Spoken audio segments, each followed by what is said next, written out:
There is an absolutely perfect way to bring back Ariana Greenblatt as a young Ahsoka, and it would allow her more freedom with the character.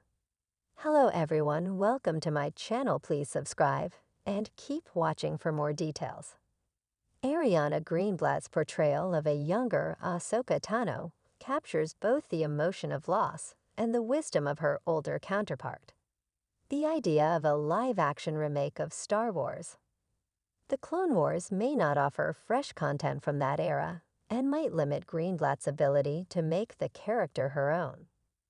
Reintroducing Greenblatt's Ahsoka in unexplored periods, such as the Dark Times, would allow for a fresh interpretation of the character and avoid retconning important details.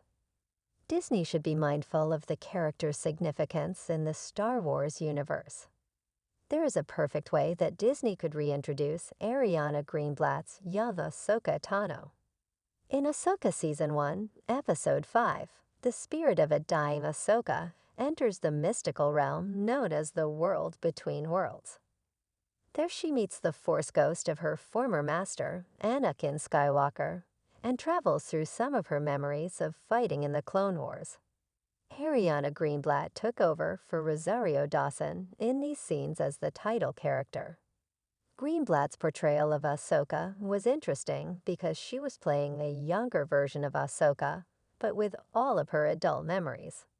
She captures the emotion of a young Ahsoka witnessing the tragedy of loss and the weight of commanding soldiers in battle for the first time, while also showing the wisdom, knowledge, and experience of her older counterpart. Naturally, her success has led to intense speculation Greenblatt will return in some sort of live-action adaptation of Star Wars, The Clone Wars. While the idea of a live-action remake of Star Wars, The Clone Wars is certainly interesting and could have great potential. That era of Star Wars has been explored heavily already. There isn't much potential for fresh content during that particular era. It also doesn't allow Greenblatt all that much opportunity to make the character her own. After all, if she appears only in a remake of another wildly popular show, there will be certain expectations about how she plays Ahsoka throughout each of the seasons. She will be expected to follow a preset path. That isn't necessarily a bad thing, but it does limit Greenblatt to an extent. There is a solution, however, one set up in Ahsoka Episode 5's flashbacks. These included the Siege of Mandalore, the last battle of the Clone Wars, seen in Star Wars. The Clone Wars Season 7.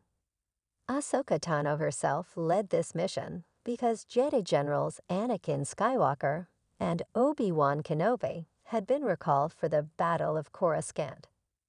The Siege of Mandalore sets the precedent for Greenblatt to play a slightly older Ahsoka.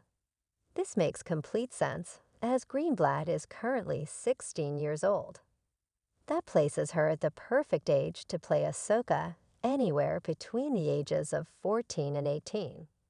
How old Ahsoka was from her introduction into the Star Wars universe, Order 66, and the early days of the Empire. Greenblatt's performance as a 17-year-old Ahsoka during the Siege of Mandalore is excellent. Everything from her stance to her facial expressions to her tone of voice is distinctly Ahsoka and captures all the pain and nuanced emotion that the character is experiencing. Star Wars. The Clone Wars Season 7 ended after Order 66, setting up the dark times of the Empire's reign. Ahsoka's story during the Dark Times is still relatively unexplored. While there is some work set during that era, a lot of it has been neglected. There isn't much information on what Ahsoka was doing between Order 66 and joining the Rebellion or her early days in the Rebellion. This would be the perfect way to reintroduce Greenblatt into the Star Wars universe. It would allow her to make the character her own and bring a fresh interpretation to the role in a way that a remake wouldn't. Rather than having to follow a predetermined character arc, Greenblatt would be able to show how Ahsoka's character grew in those missing years. However Disney chooses to reintroduce Greenblatt's Ahsoka, One thing the company should keep in mind is that live action doesn't justify retconning. In the past, Star Wars has had a problem with retconning important details between pieces of media. Since Ahsoka has become such an integral character to the overarching megaplot of the Star Wars universe, contributing to many things, such as Anakin Skywalker's disillusionment with the Jedi and now Thrawn's return. Rewriting important parts of her story would have implications far beyond what would be expected. Disney must remember this when writing new character content for Ahsoka Tano.